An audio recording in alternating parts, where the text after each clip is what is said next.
दोस्तों नमस्कार, मैं उपेन्द्र यादव बेरोजगारों की बुलंद आवाज में आप सभी का स्वागत है। दोस्तों, इस कार्यक्रम को लेकर सबसे ज्यादा जो इंतजार कर रहे थे वो थे रीट लेवल प्रथम 2018 के 26,000 चयनित अभ्यर्थी व उनके परिवार के सदस्य, क्योंकि अब उनको स्कूलों में जाने का केवल इंतजार है। उनका अनुमोदन भी हो चुका है और हाई कोर्ट से एक ऐतिहासिक जीत भी हो चुकी है। लेकिन दोस्तों, कल की जो भी वार्ता हुई थी, आप लोगों को अवगत करवाया था, एजुकेशन सेक्रेटरी से हमारी वार्ता हुई और मुख्य चुनाव अधिकारी श्री आनंद कुमार जी से भी हमारी वार्ता हुई। और आज पुनः हम सचिवालय में फिर पूछे और आज की जो ताज़ा जो रिपोर्ट है, जो कहाँ तक आपकी फाइल पूछी, उनसे मैं आपको अवगत कराना चाहूँगा। दोस्तों, यानी कि मुख्य सचिव की अध्यक्षता में 4 बजे मीटिंग शुरू हुई। उसमें एजुकेशन सेक्रेटरी और भी विभाग के अधिकारी वहाँ मौजूद थे और फाइल अब राजस्थान स्टेट यानी कि यहाँ जो चुनाव आयोग है, जिनके मुखिया है श्री आनंद कुमार जी, उनके पास फाइल जा चुकी है और वो फाइल को पुटअप कर रहे हैं। अभ्यर्थना वो दिल्ली चुनाव आयोग को भेज रहे हैं। वहां से परमिशन मिलते ही नियुक्ति प्रक्रिया के आदेश हो जाएंगे। आज जो मुख्य सचिव की अध्यक्षता में जो मीटिंग हुई है और जिसमें एजुकेशन सेक्रेटरी नरेश पाल गंगवार जी थे, उसमें सहमति यानी कि अभ्यर्थना को अप्रूवल मिल चुका है, सहमति मिल चुकी है और आनंद कुमार जी यानी कि अब चुनाव आयोग के खेमे में फाइल जा चुकी है। और आपको मैं बता दूं, आनंद कुमार जी से हम मिल चुके हैं और आनंद कुमार जी एक सरल स्वभाव और बहुत ही अच्छे आईएएस अधिकारी हैं, क्योंकि 2013 शिक्षक भर्ती 2013 का मामला था, तब वो पंचायत राज आयुक्त थे और रोज हमारा मिलना होता था और उन्होंने उस भर्ती को पूरी करवाया और हमेशा हमारा साथ दिया। और आज फिर 2018 लेवल प्रथम के 26,000 चयनित बेरोजगारों को नियुक्ति देने में बहुत बड़ी भूमिका निभाएंगे। इसके साथ ही एजुकेशन सेक्रेटरी नरेश पाल गंगवार जो पर्सनल यानी कि वो खुद इतने चिंतित है, लगातार वो मुख्य सचिव जी से मिल रहे हैं, आनंद कुमार जी से बात कर रहे हैं और वो कह रहे हैं कि मैं किसी भी हालत में 26,000 चयनित बेरोजगारों को जल्द से जल्द स्कूल में भेजने का काम करूंगा। दोस्तों, लगातार हमारा प्रतिनिधिमंडल, मैं खुद मौजूद था सचिवालय में, कल भी, आज भी, कल हाई कोर्ट में था। लगातार मेरा भी यही सपना है कि जो आप लोगों से किया गया वादा कि 54,000 लोग स्कूलों में जाए। लेवल सेकंड के अभ्यर्थी जा चुके हैं, केवल साइंस मैथ वाले अटके हुए हैं, उनका दुर्भाग्य है। लेकिन लेवल प्रथम के 26,000 भी जल्द से जल्द स्कूल में जाएंगे। कल की छुट्टी है और अभ्यर्थना जो उन्होंने वहां अनुमति मांगी है, दिल्ली जो चुनाव आयोग है, राष्ट्रीय जो चुनाव आयोग है, वहां से अनुमति मिलते ही आपकी नियुक्ति प्रक्रिया के आदेश जारी हो जाएंगे। अब दोस्तों, इसमें अब देखने की बात है कि अब कितना समय लगेगा। कल की छुट्टी है, मैं परसों फिर जाऊंगा, आनंद कुमार जी से फिर मिलूंगा। मैं पूरी कोशिश करूंगा कि 26,000 लोगों को ज्वाइनिंग मिले। जो काफी लोग गलत मंशा करके बैठे हैं कि भर्ती अटकाने के सोच रहे हैं, उनके सपने कभी साकार नहीं होंगे। चाहे वो सुप्रीम कोर्ट में जाए, चाहे अंतर्राष्ट्रीय कोर्ट में जाए, वो जीतने वाले नहीं है। जी सच्चाई की होगी और जो चयनित अभ्यर्थी है वो स्कूल में जाएंगे। दोस्तों, रीट लेवल फर्स्ट और रीट लेवल सेकंड की वेटिंग लिस्ट के बारे में मेरी बात हुई तो नरेश पाल गंगवार जी ने स्पष्ट यही कहा कि अब हमारा लक्ष्य पहले चुनाव आयोग से यदि लेवल प्रथम 26,000 लोगों को नियुक्ति देने के आदेश यानी कि अनुमति मिल जाती है तो दोस्तों लेवल फर्स्ट की वेटिंग निकालकर उसकी भी अनुमति ले लेंगे, सेकंड लेवल की वेटिंग निकाल के उसकी भी अनुमति ले लेंगे। तो कुल मिलाकर एजुकेशन सेक्रेटरी ने स्वीकृति दी है और हमें विश्वास दिलाया है कि जैसे चुनाव आयोग से लेवल फर्स्ट की हमें अनुमति मिल जाती है तो इनकी नियुक्ति प्रक्रिया पूरी करके उसके तदुपरांत लेवल फर्स्ट और सेकंड की वेटिंग लिस्ट जारी करके चुनाव आयोग से अनुमति लेके हम आपकी प्रक्रिया शुरू कर देंगे। ये एजुकेशन सेक्रेटरी जो बात हुई आपको मैं बता रहा हूं और बहुत सकारात्मक उनसे रेस्पॉन्स मिला है, आनंद कुमार जी से मिला है। कुल मिलाकर अब हम सबकी निगाह है कि दिल्ली से कब हरी झंडी मिलती है। मैं लगातार अधिकारी और मुख्य चुनाव जो अधिकारी है आनंद कुमार जी के संपर्क में रहूंगा। पहले मिलकर आया था, कल की छुट्टी है सचिवालय में, परसों मैं फिर जाऊंगा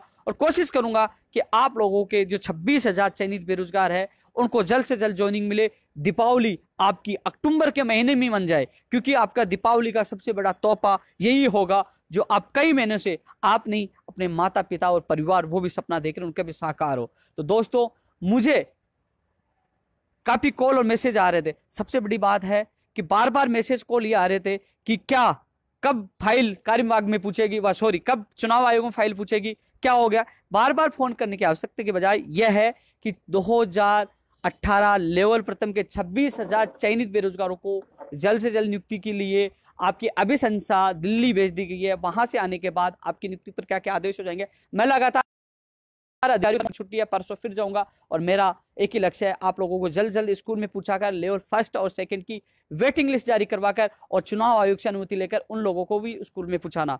ये रीट लेवल 1 और 2 की बात है। इसके अलावा दोस्तों साइंस मैथ का इतना दुर्भाग्य है कि आज सुनवाई में एनसीटी के जो उन्होंने जवाब मांगा वो नहीं मिला। तो एफिडेविट उन्होंने मांगा था, लेकिन अब तारीख 24 अक्टूबर है, तब तक तो एनसीटी का जवाब भी आ जाएगा। लेकिन 2016 और 2018 के साइंस मैथ के जो अभ्यर्थी आज भी दर दर ठोकरे खाने के लिए मजबूर है। दूसरी तरफ संस्कार विभाग के साइंस मैथ की अभी उस पर कोई रोक नहीं है। इस संबंध में मैंने किरण माहेश्वरी जी के ओएसडी से बात हुई, उनसे ये निवेदन किया है कि आप सेक्रेटरी साहब को फाइल पूछाए, क्योंकि जो कमेटी बनी है, मुख्य सचिव साहब को फाइल पूछाए, जो कमेटी बनी है वो चुनाव आयोग से अनुमति लेके इन लोगों को ज्वाइनिंग दे सके, क्योंकि अभी वहां कोई रोक नहीं है। उनकी भी बात मैंने पूछाई है। दोस्तों कुल मिलाकर सच्चाई और ईमानदारी की जीत हो रही है, संघर्ष की जीत हो रही है। कुछ दिन और थोड़ा सा और इंतजार करना पड़ेगा। वो कहते हैं सब्र का फल मीठा होता है। आप लोगों के सपने जल्दी पूरे होंगे। मैं पूरा प्रयास कर रहा हूं। इस वीडियो को ज्यादा से ज्यादा शेयर करें, ज्यादा से ज्यादा लोगों तक भेजे, तो उनको पता तो चले कि रीट लेवल 1 में क्या चल रहा है, लेवल 1 और 2 की वेटिंग के लिए क्या चल रहा है। दोस्तों लेवल 1 और 2 की वेटिंग वालों को मैं कह दूं, दोस्तों आपके साथ पहले भी था, आगे भी हूं, और तुम्हारी वेटिंग भी आएगी और तुम्हें ज्वाइनिंग मिलेगी। ये मेरा आपसे वादा है। मैं आपके साथ रहूंगा और आपके हर कदम से कदम मिलाकर साथ दूंगा और आप जल्दी कामयाब होंगे। मुझे पता है कि जिस दिन आपके चेहरों पे खुशियां होगी उस दिन संघर्ष की जीत एक ऐतिहासिक होगी। दोस्तों मैं इसके अलावा मैं एक चीज और बता दूं, तकनीकी सहायक भर्ती में भी बहुत बड़ा घपला हुआ है। लड़के यानी कि माइनस मार्किंग नहीं थी, माइनस मार्किंग कर दिया गया। प्रश्न पत्र पहले से बाहर आ गए जो ऑनलाइन थे, और कई भी संगतियां थी। किसी के 2 नंबर आ रहे हैं, किसी के 248 आ रहे हैं 250 में से। लेकिन बड़ा घपला होने के बाद सरकार इस पर ध्यान नहीं दे रही। तकनीकी सहायक में बहुत बड़ा घोटाला हुआ है, और जो एजेंसी थी उसके खिलाफ पहले मुकदमा दर्ज था, उसी एजेंसी को दोबारा ठेका दिया गया। ज्योतिनगर थाने में 2014 में मुकदमा दर्ज हुआ था, लेकिन फिर सरकार के मंत्रियों या कुछ अधिकारियों की लापरवाही की वजह से आज बेरोजगारों के साथ खिलवाड़ हुआ। वहीं रीट लेवल 2 में चाहे वेटेज का मामला हो, चाहे प्रमाण पत्र का मामला, चाहे बाहरी राज्यों का मामला, कई जगह बेरोजगारों के साथ कुटारघात हुआ था। लेकिन मजबूरी यह थी कि हमने कहा, वो कहते हैं ना, भागते चोर की लंगोटी सही, यानी कि हमने सोचा सरकार जा रही है, किसी न किसी को तो ज्वाइनिंग मिले। 54,000 भी बेरोजगार है, इसलिए हमें जहर के घूंट पीने पड़े, हमारी मांगों से पीछे हटना पड़ा, क्योंकि हमें नहीं तो किसी बेरोजगार को तो नियुक्ति मिले। इसलिए 54,000 लोगों को नियुक्ति दिलाने के लिए हमने उन मांगों को सरकार ने नहीं सुनी। हम लगातार प्रयास किया, लेकिन उनको भूलना पड़ा, क्योंकि किसी न किसी को ज्वाइनिंग मिले। दोस्तों रीट लेवल 1 और 2 के लिए मैंने बताया। इसके अलावा सेकंड ग्रेड 2018 परीक्षा का मामला अभी सोशल मीडिया पे बहुत बढ़ चढ़कर बोलबाला चल रहा है, लेकिन इसके लिए मैं आपको अवगत करा दूं, संभावना 50-50% है। एग्जाम हो भी सकते हैं और नहीं भी हो सकते। नहीं होने का सबसे बड़ा कारण मैं बता दूं दोस्तों, अब चुनावी पर्व है, और जो जिला कलेक्टर जो परीक्षाओं का इंतजाम करता है, परीक्षाएं जिनकी निगरानी में होते हैं, जहां सेंटर आते हैं, वो चुनाव अधिकारी होंगे। क्या ऐसे समय में वो चुनाव करा पाएंगे, क्या एग्जाम करा पाएंगे? और आचार संहिता लग चुकी है, और कई एग्जामों की जो परीक्षा तिथि सेम है, तो कहीं ना कहीं प्रश्न चिन्ह उठ रहा है कि एग्जाम आगे भी जा सकते हैं। लेकिन मेरा जो व्यक्तिगत मानना है 50-50% है, 50% है, हो भी सकता है, 50% नहीं भी हो सकता। लेकिन जिन अभ्यर्थियों को तैयारी करना है वो तैयारी करें, क्योंकि यह ना सोचे कि एग्जाम आगे जा सकता है। लेकिन जो लोगों से, एक्सपर्ट से, जो कई लोगों से बातें हुई, तो उन्होंने कहा कि वो जिला कलेक्टर्स के ऊपर होगा, क्योंकि वो चुनाव में व्यस्त होंगे, तो एग्जाम मुश्किल होगी। अब देखते हैं क्या सेकंड ग्रेड 2018 के एग्जाम हो पाती है, नहीं हो पाती है। लेकिन ये अंतिम निर्णय जिला कलेक्टर्स, जो जिलों की जिम्मेदारी उनके पास होगी, उन पर निर्भर होगी। लेकिन संभावना 50% है 2018 में एग्जाम होने की। इसके अलावा दोस्तों मैं एक चीज आपको और बता दूं, वर्तमान सरकार की नीतियों से खूब आवाज उठाई, खूब अनशन किए, खूब लटकाए, खूब जेल गए और खूब आंदोलन किए, लेकिन सरकार की तानाशाही वर्तमान मुख्यमंत्री नहीं झुक पाई और नहीं बेरोजगारों की सुनी। आज प्रदेश अध्यक्ष मदन लाल जी का स्टेटमेंट देखा होगा, चंद्रशेखर जी का स्टेटमेंट देखा होगा, युवाओं के सारे हम जीतेंगे। अरे युवाओं तो तुम्हारी ऐसी तैसी करेंगे, वही तो तुम्हारी कब्र खोदने का काम करेंगे। आपने नॉनसेंस कहा था, इसका जवाब आपको मिला होगा। लेकिन एक चीज बता दूं आपको मैं, हम आपके नहीं, कांग्रेस को भी चेता रहे हैं। हमने अभी, ये मेरे सामने मांग पत्र है, 21 सूत्रीय मांग पत्र है, मैं आपके सामने रख रहा हूं। यदि आपको और कुछ मांग रखी, ये कांग्रेस को समझा रहे हैं कि यदि आप इन मांगों को अपने घोषणा पत्र में शामिल करते हो तो हम आपके साथ आ सकते हैं, अन्यथा हम नोटा या निर्दलीय, अन्य तीसरा मोर्चा, अन्यथा हम पूरे प्रदेश में 200 सीटों पे बेरोजगार प्रत्याशी उतार सकते हैं। आपने हमारी मांगों को घोषणा पत्र में नहीं डाला था। दोस्तों, सच्चाई के लिए जब हम बीजेपी को उखाड़ फेंक सकते हैं तो कांग्रेस को भी चुनौती दे सकते हैं। हमें मतलब है राजस्थान के बेरोजगारों के साथ हो रहे अत्याचारों के खिलाफ आवाज उठाने से, सिस्टम में सुधार से। यदि सिस्टम में सुधार नहीं होगा तो बेरोजगारों को न्याय नहीं मिलेगा, बेरोजगार रोते रहेंगे। लेकिन सिस्टम में सुधार के लिए हम सबको मिलकर आवाज उठानी होगी और इस आवाज में आपको साथी बनना होगा और सब जगह एक आवाज होनी होगी। अपने क्षेत्र में जहां सचिन पायलट जी, अशोक गहलोत जी, जो भी कांग्रेस के बड़े दिग्गज नेता हैं, उनको ज्ञापन दो। मैं आपको ये ज्ञापन कल फेसबुक पे डालूंगा, पीडीएफ फाइल डालूंगा, वो निकालो और दो कि आप हमारी इन मांगों को मानते हो तो हम आपके साथ आ सकते हैं, अन्यथा आपके साथ भी नहीं है। दोस्तों, हमें अब इस चुनावी माहौल का फायदा उठाना है, क्योंकि राजस्थान में सबसे बड़ी ताकत है युवा बेरोजगार। युवा ताकत सबसे बड़ी है और इस ताकत के बदौलत हम कई चेंज सिस्टम में सुधार कर सकते हैं और अपनी मांगे मनवा सकते हैं। अन्यथा अनशन में लोग तड़पते रहेंगे, डेंगू होते रहेंगे, पीलिया होते रहेंगे, मुर्गा बनते रहेंगे और गंजे होते रहेंगे और ये सरकारों के ऊपर जुपे नहीं रहेंगे। लेकिन ये जरूर है कि इस चुनावी माहौल में हम सिस्टम को बदल सकते नहीं, पूरी सरकार को बदल सकते हैं। इसलिए यह हमें पता है, राजस्थान के तमाम कर्मचारी खिलाफ है, किसान खिलाफ है, बेरोजगार खिलाफ है। ऐसे में वर्तमान सरकार नहीं आएगी और जो आने वाली सरकार की प्रबल संभावना कांग्रेस की है। लेकिन कांग्रेस तब आएगी जब राजस्थान के युवा बेरोजगार उनके साथ होंगे। लेकिन आने से पहले हम लोगों को एकजुटता के साथ अपनी ताकत दिखानी होगी और कहना होगा कि राजस्थान में तभी आप आ पाओगे जब राजस्थान के युवा बेरोजगार आपके साथ होंगे। और युवा बेरोजगारों को साथ लेना है तो तमाम बेरोजगारों की मांगों को आपको मानना होगा। दोस्तों, यदि आपके पास कोई अच्छा सुझाव हो, मैं जो 21 सूत्रीय मांगे बता रहा हूं, इसके अलावा आपके पास कोई अच्छा सुझाव हो तो मुझे जरूर मेरे नंबर पे 9460197575, ये मेरे व्हाट्सएप नंबर है, 9460197575। इस नंबर पे आपको मुझे वो सुझाव देना होगा जिससे सिस्टम में सुधार हो, बेरोजगार को न्याय मिल सके, बेरोजगार को भविष्य सुदृढ़ हो सके और उनका उज्जवल हो सके। इस सुधार के लिए, इस सिस्टम सुधार के लिए आप मुझे मैसेज कर सकते हो। मैंने जो 21 सूत्रीय मांगे जो कांग्रेस जो अध्यक्ष है सचिन पायलट जी से मैं मिलकर जल्दी देने वाला हूं, उसमें पहली है राजस्थान की सभी भर्तियों में बाहरी राज्यों के अभ्यर्थियों का कोटा 50% की बजाय 5% किया जाए, तो बाहरी राज्यों के अभ्यर्थियों की आयु सीमा 25 वर्ष की जाए, जो प्रमुख मांग हमारी लंबे समय से चल रही है। यूपी में जिस प्रकार राजस्थान के अभ्यर्थियों को लात मारकर बाहर फेंक दिया कि राजस्थान वालों को नहीं लिया जाएगा, तो राजस्थान में भी ये नहीं बर्दाश्त किया जाएगा। आने वाली भविष्य में भर्तियों में ये नियम अन्य राज्यों की तर्ज पर राजस्थान में भी लागू किया जाए। इसके अलावा दोस्तों, बेरोजगार सहायता बोर्ड का गठन किया जाए। कुछ लोग कहेंगे बेरोजगार बोर्ड का मतलब क्या हो, मैं बता दूं दोस्तों, जब माटी कला बोर्ड बना है, केस कला बोर्ड बना है, जब मगरा बोर्ड बना है, बेरोजगार बोर्ड का गठन इसलिए होना चाहिए जिस प्रकार किसान खेती के बारे में जानता है, कुम्हार घड़े के बारे में जानता है, व्यापारी व्यापार के बारे में जानता है, तो बेरोजगारों के बारे में केवल बेरोजगारी जानेगा कि ये नीतियां गलत है, ये नियम गलत है, इस नियम में चेंज हो जिस राजस्थान का भला हो सके। इसलिए बेरोजगार बोर्ड का गठन होना आवश्यक है, जहां अपनी बात रख सके। आज बात नहीं रख पाते हैं, जहां जाते लाठीचार्ज होता है, जेल में डाल दिया जाता है, मुकदमे दर्ज किया जाता है। लेकिन ये बेरोजगार बोर्ड होगा तो कहीं ना कहीं बेरोजगारों को राहत मिलेगी। दोस्तों, इस केस और मुकदमों से संबंधित मेरे को आप सब लोगों को एक खुशखबरी देना चाहूंगा।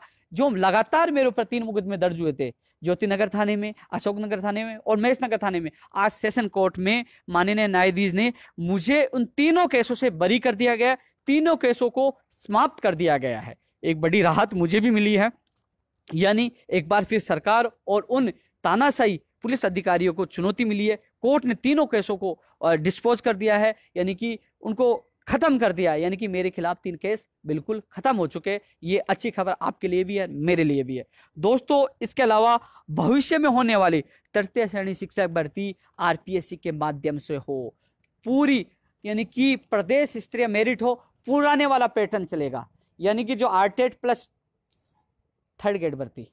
दोस्तों, कुछ लोगों ने अफवाह उड़ाई कि यो रीट वसुंधरा राजे ने इसलिए कर दी कि लोगों की मांग थी। किसी की मांग नहीं थी, मांग हमारी ये थी रीट और आरटीट को खत्म किया जाए और आरपीएससी के द्वारा 3rd ग्रेड एग्जाम करवाई जाए जिसमें राजस्थान का सामान्य ज्ञान हो, जिससे राजस्थान लोगों को फायदा हो। लेकिन इन्होंने जोश ही जोश में घोषणा कर दी आरटीएट खत्म करने की, लेकिन उनको बाद में पता चला कि आरटीएट खत्म नहीं हो सकता, इसलिए उन्होंने राटटेट का नाम रीट कर दिया और शिक्षक भर्ती को खत्म कर दिया, जहां राजस्थान का सामान्य ज्ञान 60% आता था। इसलिए अब पुनः हम मांग कर रहे हैं कि प्रदेश स्तरीय मेरिट हो और आरपीएससी के द्वारा, आरपीएससी अधीनस्थ बोर्ड दोनों में किसके द्वारा एग्जाम हो और जिला परिषद के द्वारा ना हो, और इसमें विकलांग, विधवा, पर्यटकता, इनको 5% आरटेट में छूट हो और 60% सभी के लिए हो, क्योंकि 60% से कम किसी कट ऑफ जा ही नहीं रही, 65, 70, 80 जा रही है, तो पात्रता में छूट की कोई आवश्यकता भी नहीं है। हाँ, विधवा, विकलांग, पर्यटकता, उनको छूट होनी चाहिए, जिससे 2 एग्जाम हो, हम तैयार है। राजस्थान का सामान्य ज्ञान आएगा तो राजस्थान के लोगों को फायदा होगा और प्रदेश स्तरीय मेरिट में नहीं तो फायदा होगा, ये लागू किया जाए। इसके अलावा दोस्तों, भर्तियों में गलती करने वाले अधिकारियों के खिलाफ सख्त कार्रवाई का नियम बनाया जाए। जब तक इनके खिलाफ कार्रवाई का नियम नहीं होगा, ये बार बार प्रश्नों में गलती करेंगे, पेपर बनाने में गलती करेंगे, भर्तियां कोर्ट में अटकेगी और लोग कोर्ट में लटकते रहेंगे। इसलिए इनके खिलाफ कार्रवाई का नियम हो, जिससे भविष्य में कोई अधिकारी गलती ना करे। दोस्तों, इसके अलावा मैं ये इसलिए बता रहा हूं, ये मैं कांग्रेस प्रदेश अध्यक्ष सचिन पायलट जी को सौंप रहा हूं और कह रहा हूं कि हमारी तमाम मांगों के घोषणा पत्र में डालो, अन्यथा बेरोजगार आपके साथ नहीं है। आप लोगों को इसलिए बता रहा हूं कि कोई चीज, कोई मांग में बेरोजगार हित में मैं भूल जाऊं तो मुझे बता सकते हो, मैंने व्हाट्सएप नंबर दिए जिससे मैं घोषणा पत्र में डाल दूं। और परसों मैं सौंप रहा हूं, कल का दिन है, मैं परसों उनको सौंप रहा हूं कि ये मांगे बेरोजगारों की है, आप डालो, अन्यथा आपके साथ नहीं है। तो हम मिलकर इसको लड़ेंगे। लेकिन दोस्तों, आपके दिमाग में कोई अच्छी सी बात आई तो बताइए, जिससे अपना बेरोजगारों की आवाज बुलंद हो चुके, सिस्टम सुधर चुके, न्याय मिल सके। अब इसके अलावा दोस्तों, अब मैं धरने प्रदर्शन के दौरान बेरोजगारों के जितने मुकदमे लगे, जितने भी मुकदमे लगे वो वापस लिया जाए। धरने प्रदर्शन के दौरान जितने भी मुकदमे लगे वो वापस लिए जाए। भविष्य में होने वाली भर्तियों को लेकर पहले कैलेंडर जारी किया जाए और यह तय किया जाए कि 6 महीने के अंदर भर्ती पूरी होगी। कैलेंडर पहले जारी हो और भविष्य में यह हो कि 6 महीने के अंदर भर्ती हो, न कि 3 साल, 4 साल, 5 साल तक लटकता रहे, जैसे 2 साल से साइंस मैथ की आज भी लटक रहा है, 2016 से 18 आ गए। केंद्र की भर्तियों के अनुसार जो केंद्र में जो नियम है कि यदि मोहन ने वहां ज्वाइनिंग कर ली और वो ज्वाइनिंग करने के बाद वो छोड़कर आ जाता है तो 6 महीने तक उस पद पे वेटिंग आती है। यहाँ उस रिक्त पद नहीं माना जाता, यहाँ भरा पद माना जाता है। तो केंद्र के नियमों के अनुसार यहाँ यदि कोई ज्वाइन करके छोड़ के चला जाता है तो 6 महीने तक उस पे वेटिंग निकाली जाए। ये नियम राजस्थान में भी लागू किया जाए और एक ही प्रमाण पत्र से बार बार, हालांकि आरपीएससी से एग्जाम हो जाएगी, पात्रता हो जाएगी, तो प्रमाण पत्र का मामला तो वैसे ही खत्म हो जाएगा। लेकिन फिर भी ये प्रमाण पत्र एक ही समान पद पर बार बार नौकरी देने का काम है वो रोका जाए, जिससे बेरोजगार को ज्यादा मौका मिल सके। इसके अलावा दोस्तों, राजस्थान की जो सभी विभाग है क्या करते हैं, चुनावी माहौल आता है, कांग्रेस हो चाहे बीजेपी हो, अंतिम वर्ष में भर्तियों की भरमार होती है और बेरोजगारों को मूर्ख बनाया जाता है, भर्ती कोर्ट में अटक जाती है। लेकिन हम मांग कर रहे हैं प्रति वर्ष जितने लोग रिटायर्ड होते हैं, जितने पद रिक्त खाली हों, प्रति वर्ष उन पदों पर भर्तियां निकाली जाए सभी विभागों में। मान लीजिए इस वर्ष 5000 शिक्षक रिटायर्ड हो गए या 5000 पद खाली, 5000 भर दो, पटवारी भर दो, पुलिस भर दो, जितने पद जिस विभाग में प्रति वर्ष खाली होते हैं तो प्रति वर्ष नियमित भर्ती की जाए, ना कि 15 लाख का लॉलीपॉप दिया जाए।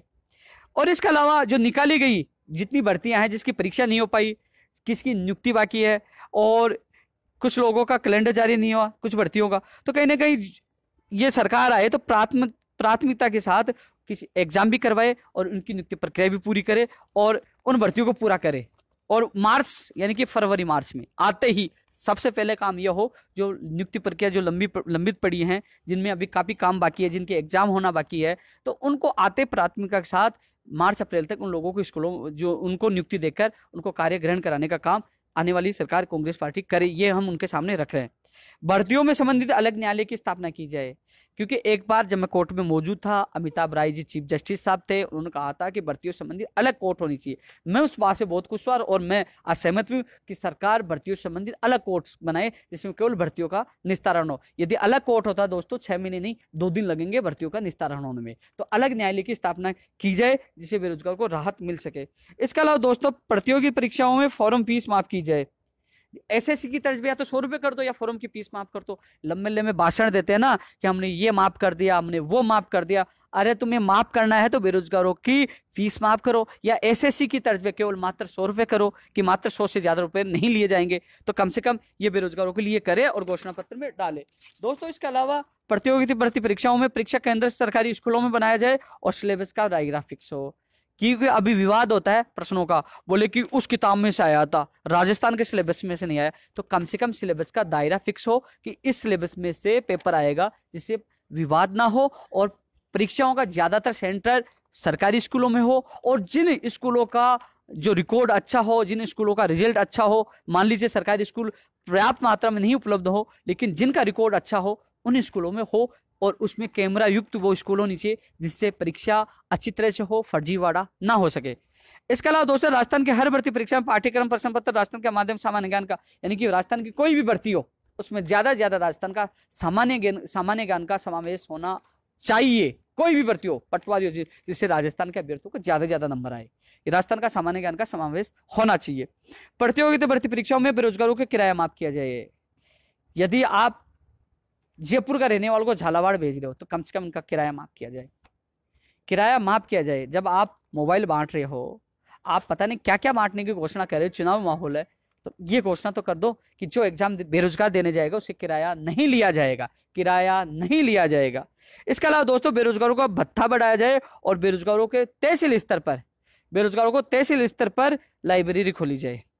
हर तहसील पर एक लाइब्रेरी खोली जाए। जो कोचिंग नहीं कर सके वो कम से कम लाइब्रेरी में पढ़ सके, इसलिए बेरोजगारों के लिए तहसील स्तर पर लाइब्रेरी खोल जाए। इसके अलावा विगत कुछ वर्षों से फर्जी डिग्रियों का बोलबाला रहा है। राजस्थान में आपने ओपीजीएस हो और हैदराबाद की हो, चाहे सिंगानी यूनिवर्सिटी, कई यूनिवर्सिटियों के ब्लैक लिस्टेड बताया गया, उनमें फर्जी डिग्रियों का बोलबाला रहा है और वो फर्जी डिग्रियों का उपयोग करके आज शिक्षक बन रहे हैं, सरकारी कर्मचारी बन रहे हैं। लेकिन इनके खिलाफ एक कमेटी बनाया जाए, जांच करवाई जाए और जो संदेशपाद हैं, जो यूनिवर्सिटियों पर शंका, उनकी मान्यता रद्द करवाई जाए, उनको ब्लैक लिस्टेड किया जाए और जो दोषी पाए जाते हैं, जो फर्जी डिग्री वाले पाए जाते हैं, उनके खिलाफ कार्रवाई की जाए। तो एक कमेटी का गठन करके और उनकी जांच करवाई जाए कि बीएड की तब बीए की कौन सी मार्कशीट लगाई, अब एडिशनल में कौन सी लगा रहे हैं, बीए की कौन सी लगा रहे हैं, उनकी सबकी जांच होनी चाहिए और उनके खिलाफ कार्रवाई होनी चाहिए। दोस्तों, इसके अलावा लंबित भर्तियां जैसे विद्यालय सहायक हो, पंचायत राज एलडीसी 2013 भर्ती हो, नर्सिंग भर्ती 2013 हो, परिचालक भर्ती 2011 हो, नर्सिंग भर्ती 2018 जो आरपीएससी के द्वारा एग्जाम हो, सहित अन्य जितनी भी लंबित भर्तियां हैं, चाहे 2004 हो चाहे 2006, उनको प्राथमिकता के साथ, जैसे सरकार आए तो मार्च से पहले प्राथमिकता के साथ सरकार पूरी करवाए। ये घोषणा पत्र में डाले, ये जो मैं आपको बता रहा हूं ये मांगे। आर्थिक आधार पर सामान्य श्रेणी के गरीब बेरोजगारों को आरक्षण दिया जाए। आर्थिक आधार पर बेचारे दो वर्ग हो चुके सामान्य श्रेणी में, एक पैसे वाला एक गरीब। पैसे वालों को कोई फर्क नहीं पड़ा, गरीब वो मारा जा रहा है। या तो आर्थिक आधार पर उनको आरक्षण दिया जाए, यदि जब तक, क्योंकि जिस प्रकार एमबीसी को दिया लेकिन 5% दिया, कोर्ट में अटक गया, लटकता रहा, लेकिन जो एमबीसी वर्ग यानी गुर्जर समाज को देवनारायण योजना के द्वारा आर्थिक फंड से इतनी सहायता की गई, आज उनको बड़ा संबल मिल रहा है, आज समाज विकास कर रहा है। उन लोगों को आर्थिक फंड की व्यवस्था की जाए जिससे उनका विकास हो सके, वो पढ़ सके। इसलिए कम से कम आर्थिक आधार पर आरक्षण जब तक नहीं मिलता, जब तक आर्थिक फंड की अलग से व्यवस्था की जाए और उनकी जो आर्थिक रूप से पिछड़े हुए गरीब और योग्य जो बेरोजगार है सामान्य श्रेणी को, उनका जीवन में आगे बढ़ने के लिए उनको सुदृढ़ किया जाए, उनका सहयोग किया जाए। इसलिए आर्थिक फंड की अलग से स्थापना की जाए। दोस्तों, इसके अलावा लगातार मैं आपके सामने कई बातें रख रहा हूं, ये अभी आपके समझ में शायद समझ में भी आ रही होगी, मैं लगातार आप लोगों को बताने की कोशिश कर रहा हूं कि क्या है।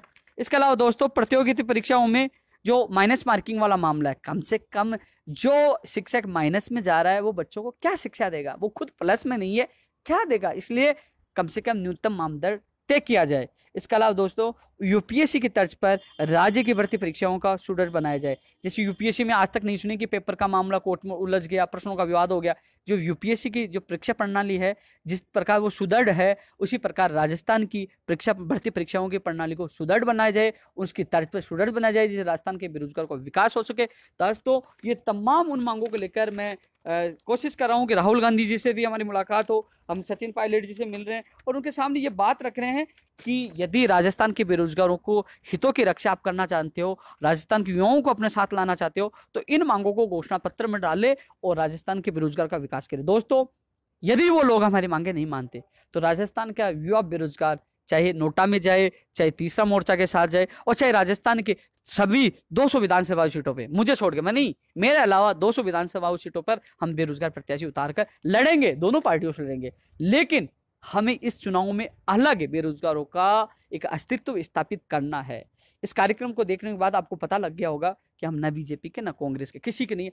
मैं हूं बेरोजगारों का, मैं हूं सिस्टम में सुधार के जो पक्षधर है, सिस्टम में बेरोजगारों को न्याय दिलाने की जो इच्छा रखते हैं, जो हमारे साथ हैं, हम उनके साथ हैं। दोस्तों मैं इतना ही कहना चाहूंगा, इस वीडियो को ज्यादा से ज्यादा शेयर करना है, लेकिन इतना बता सकूं कि जिन लोगों के अच्छे सुझाव और हो, यानी कि 19 से 20 सुझाव मैंने बनाए हैं, यदि कोई हो तो कल मुझे 94 60 19 75 75 भेज सकता है, क्योंकि ये घोषणा पत्र में डालने के लिए मैं कोशिश कर रहा हूं, दबाव बना रहा हूं और खुली चुनौती भी दे रहा हूं। भाजपा तो भाजपा मुक्त राजस्थान होगी, वो हमारा नारा लागू होगा, वो तो जाएंगे, लेकिन जो कांग्रेस जो कांग्रेस आने वाले दिनों में सत्ता में आने के सपने सोच रही है, वो सपने तभी साकार होंगे यदि राजस्थान के बेरोजगारों की मांगों को वो घोषणा पत्र में डालेंगे, साथ में ही उनको वो लागू करेंगे, तो राजस्थान में जरूर कांग्रेस पार्टी आएगी। यदि नहीं मानेंगे तो राजस्थान में कांग्रेस नहीं, राजस्थान में एक अलग परिदृश्य होगा राजस्थान की राजनीति का, क्योंकि राजस्थान के युवा बेरोजगार खुद भी चुनाव में कूद सकते हैं, 200 प्रत्याशी उतार सकते हैं, इसके अलावा तीसरा मोर्चा भी आ रहा है, इसके अलावा और नोटा भी है,